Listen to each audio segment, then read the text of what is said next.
ఒక చిన్న గ్రామంలో కొత్తగా ఒక కుటుంబం నివసించటానికి వచ్చింది. రమేష్, అతని భార్య సుమ, వారి చిన్న కూతురు అను. వాళ్ళు ఒక పాత ఇల్లు అద్దెకు తీసుకున్నారు. ఆ ఇల్లు చాలా కాలంగా ఖాళీగా ఉండేది.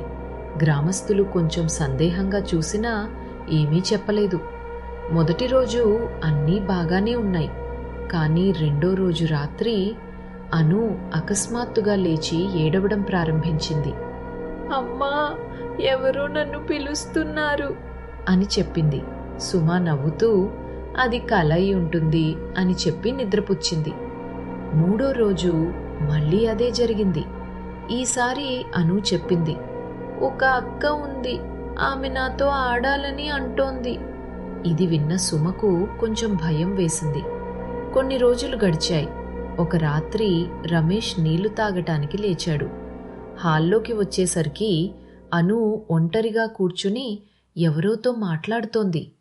అక్కా, నువ్వెందుకు ఏడుస్తున్నావు అని అడుగుతోంది. రమేష్ షాక్ అయ్యాడు. ఎవరితో మాట్లాడుతున్నావు అని అడిగాడు. అను మెల్లగా చెప్పింది, అదిగో అక్కడ.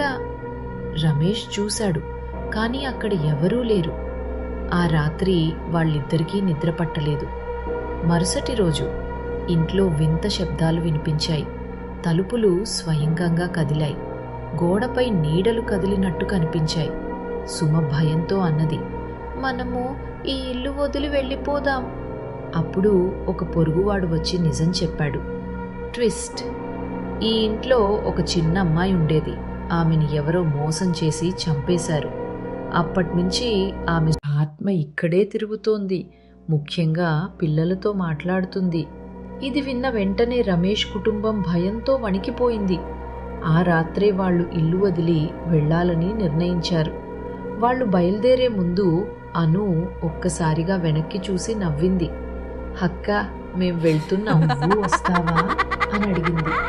అప్పుడు ఇంట్లోని తలుపు బిగ్గరగా మూసుకుంది. ఆ కుటుంబం అప్పటి నుంచి ఆ ఇంటి దగ్గరకు కూడా వెళ్ళలేదు. గ్రామంలో ఇంకా ఒక మాట వినిపిస్తుంది, ఆ ఇల్లు ఇంకా ఖాళీగా లేదు.